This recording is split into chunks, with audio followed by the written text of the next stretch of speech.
Boa tarde, irmãos e irmãs que estão presentes aqui no templo, os que estão participando conosco, culto online.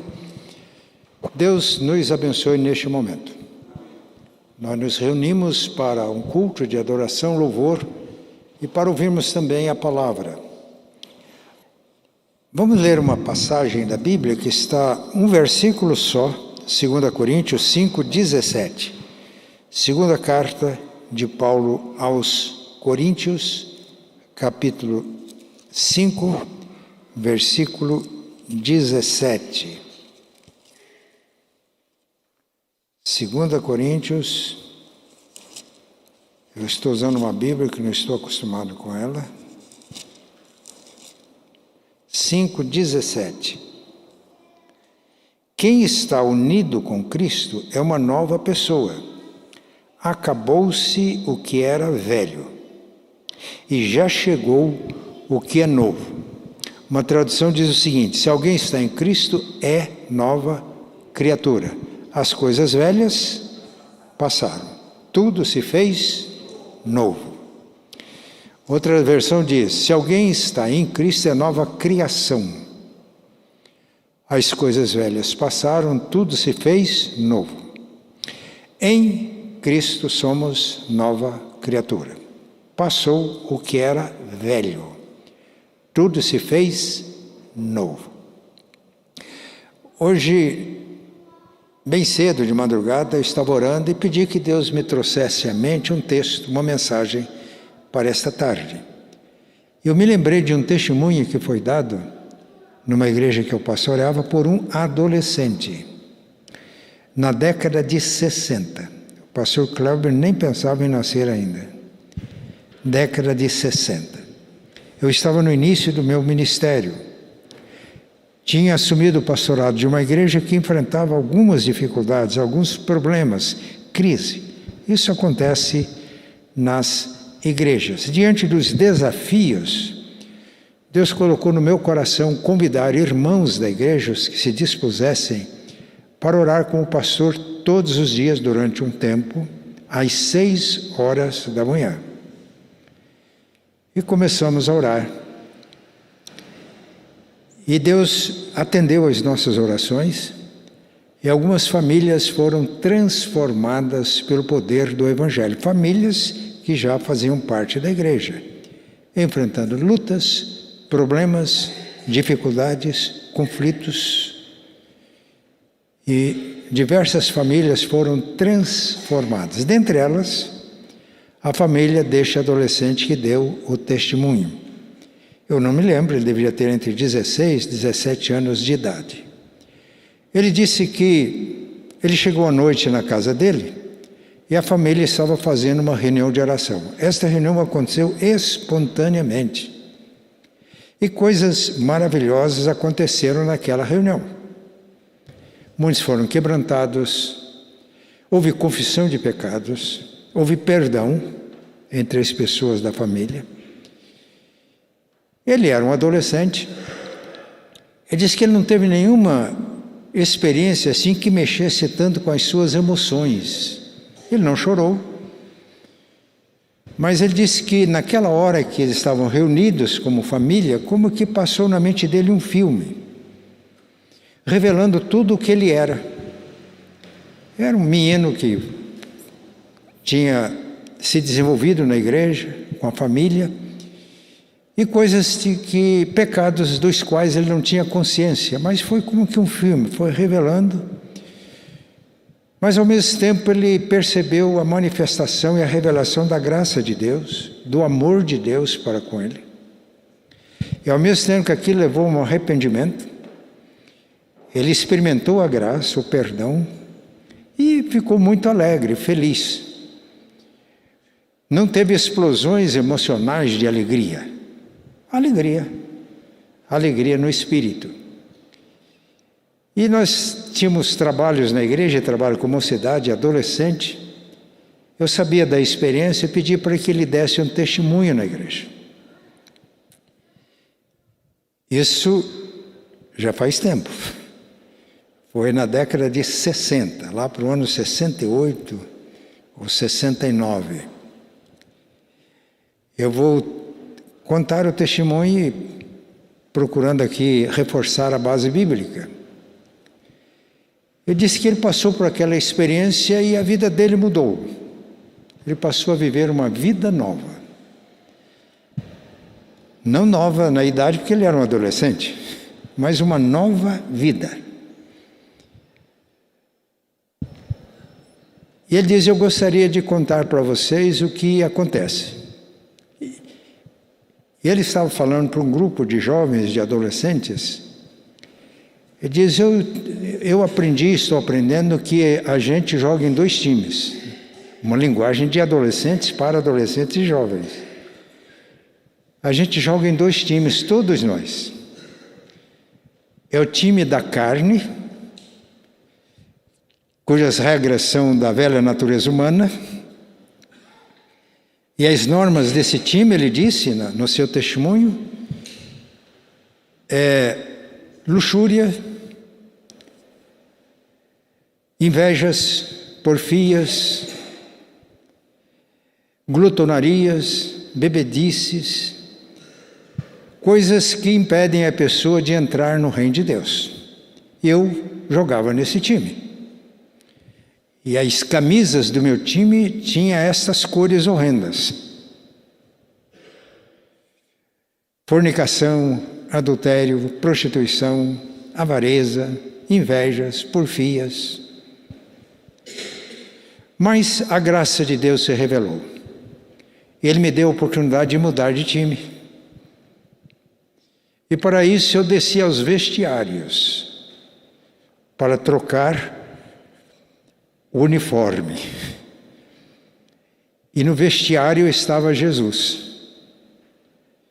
Por amor, ele assumiu todos aqueles pecados que foram revelados em minha vida e pagou a pena devida por esses pecados por amor, simplesmente amor. E agora ele me ofereceu uma vida nova.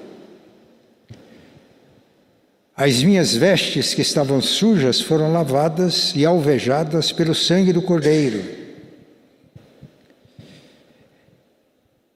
E quando os meus pecados foram perdoados e a minha iniquidade foi tirada, eu senti a vida nova, a paz, a alegria. E mudei de time. Jogava no time da carne, da velha natureza humana, com tudo isso que acabei de falar, o jovem estava dizendo, e passei a viver no time do Espírito, revestido de uma nova natureza, a natureza de Cristo. Quando estamos em Cristo, somos uma nova criatura. As coisas velhas, aquelas coisas passaram. Tudo se fez novo. A velha natureza, o Paulo diz, na primeira carta aos Coríntios, capítulo 15, que em Adão todos morrem. Adão representa a velha natureza humana. A natureza marcada pelo pecado, pela corrupção. Mas em Cristo todos são vivificados. Então, em Cristo, ele dizia, eu recebi uma vida nova. E quais são as características, marcas dessa vida? Ao crer em Jesus, eu recebi o dom do Espírito, que derramou amor no meu coração. Então, a primeira manifestação da vida nova é amor. É alegria, é paz, é longanimidade, é bondade, fidelidade, mansidão, domínio próprio. E aquele adolescente diz, eu pensava que era livre porque fazia o que queria. Mas agora eu encontrei a verdadeira liberdade. Porque a vida que é marcada por amor é a primeira expressão da vida nova. Paz, alegria, bondade, benignidade, fidelidade, mansidão, domínio próprio, é a vida realmente livre, porque contra estas coisas não há lei. e vivemos na graça e pela graça. Mas ele diz, mas e agora? Não temos mais problema? Não. Nessa vida nova a gente é tentado pela vida velha. E às vezes há o perigo da gente escorregar. Ele estava usando uma linguagem esportiva para comunicar-se com os jovens. Há um juiz, o Espírito Santo. E quando nós escorregamos para a vida velha, ele dá o sinal, ele apita. Paulo, na carta aos Colossenses, diz que a paz de Cristo é o árbitro nos nossos corações. Quando um crente que está vivendo a vida nova cai numa tentação, eu não estou falando em grandes tentações, estou falando em coisas do dia a dia. Isso perturba a paz. Quem vive essa vida nova não é que nunca... Ele está sujeito ao pecado. Mas o pecado é como um cisco no olho de quem vive a vida nova em Cristo. Incomoda. É como uma pedra no sapato. Então ele dizia, e quando ele dá o sinal, quando o juiz apita, o árbitro, para-se o jogo. Cobra falta. E a gente prossegue. Se andarmos na luz, como Ele está na luz, 1 João capítulo 1, temos comunhão uns com os outros, e o sangue de Jesus nos purifica de todo pecado. Se dissermos que não temos pecado, a nós mesmos nos enganamos e a verdade não está em nós. Mas se confessarmos os nossos pecados, Ele é fiel e justo para perdoar os pecados e nos purificar de toda a injustiça. Ele dizia para os seus companheiros, e na medida que a gente vai tendo essa experiência, a gente vai crescendo na graça e crescendo no conhecimento de Jesus.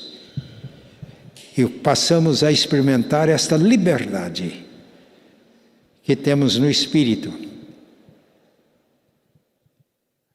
Porque o Senhor é Espírito, e onde está o Espírito do Senhor, presente e agindo, a liberdade, a verdadeira liberdade. Vivemos uma vida contra a qual não há lei. Expandindo um pouco o testemunho daquele adolescente, que os irmãos percebem, já faz mais de 50 anos, e me tocou tanto que eu me lembro com clareza. Expandindo um pouco o Otmani,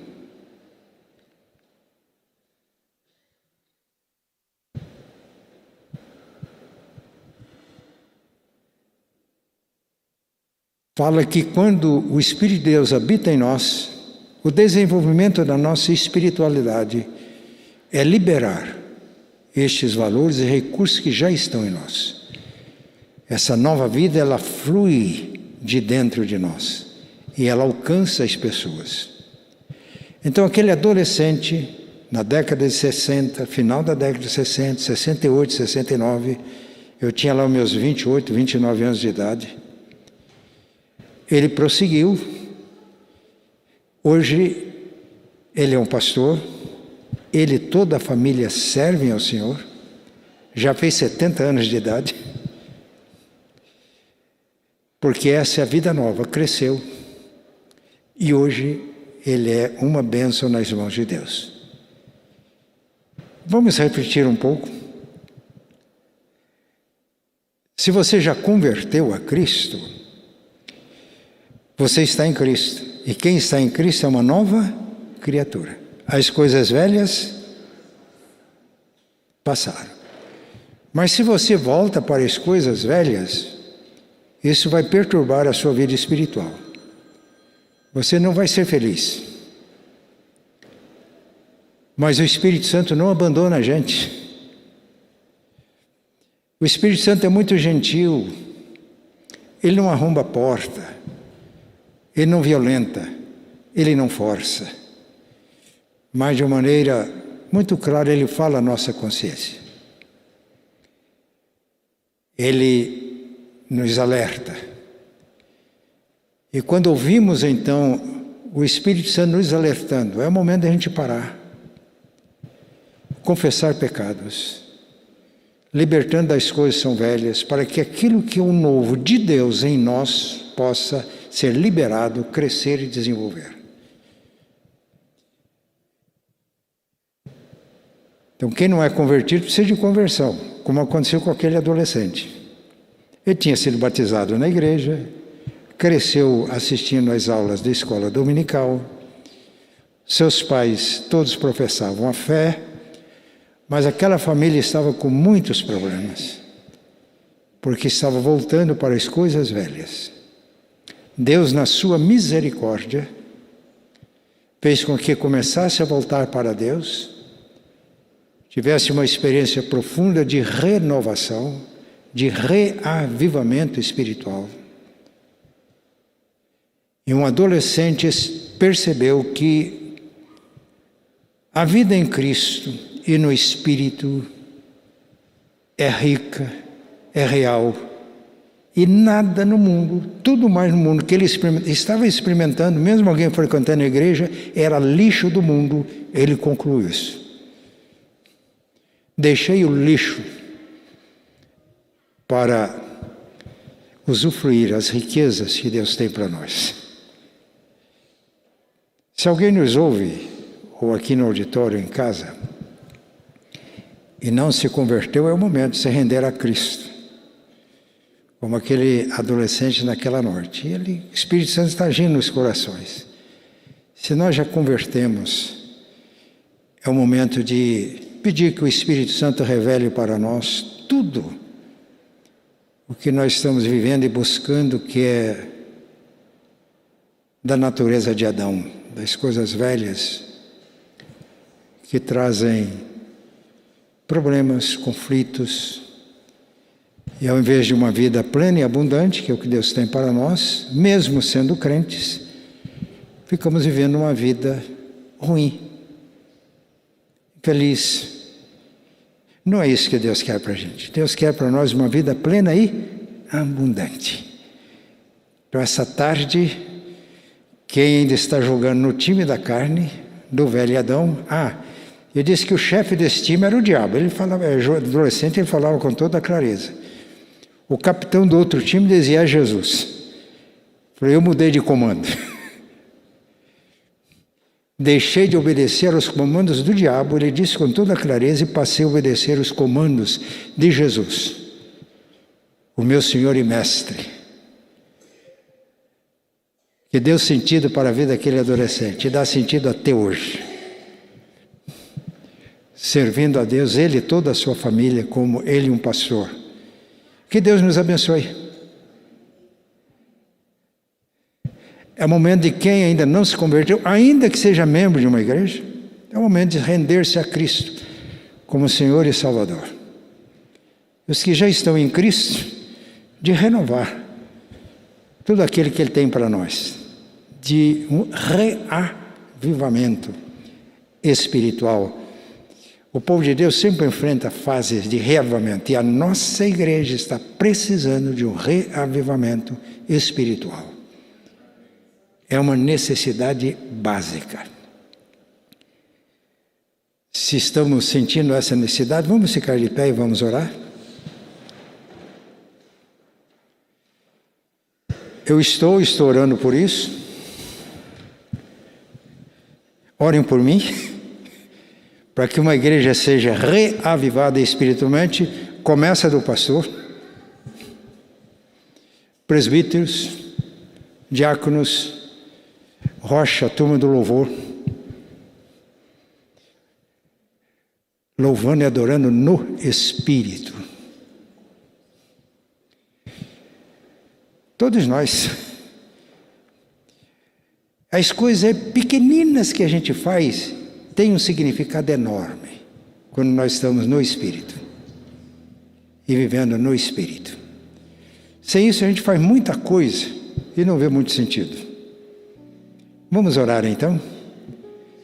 Pai Santo e bom, nós nos levantamos e levantamos a Ti as nossas mãos, pedindo que Tu nos alcances com a Tua graça, como aconteceu com aquele adolescente. Ele estava familiarizado com a igreja, com a Bíblia, mas naquela noite, quando toda a família estava buscando de todo o coração a Deus, o Senhor mostrou para ele a real situação dele, seu pecado, mas mostrou também a Tua graça, o perdão em Cristo. Ele se rendeu a Cristo. O Espírito Santo passou a morar no seu coração. Ele passou a experimentar uma vida nova. E aprendeu a ter vitórias nessa vida nova e permanecer firme na fé, servindo a Ti. Pai, pedimos que nesta tarde o Espírito Santo opere com poder aqui, opere na vida dos irmãos e irmãs que estão nas suas casas participando, que haja um toque dos céus na nossa vida e no nosso coração. Que haja consciência e convicção de pecados, que haja arrependimento, que haja uma percepção clara da Tua infinita graça, do Teu perdão e da vida que Tu derramas no nosso coração pelo dom do Espírito Santo. Concede-nos a graça de vivermos em plenitude esta vida que Tu tens para nós. Dá-nos a Tua graça, a Tua bênção. Oramos em nome de Jesus. Amém.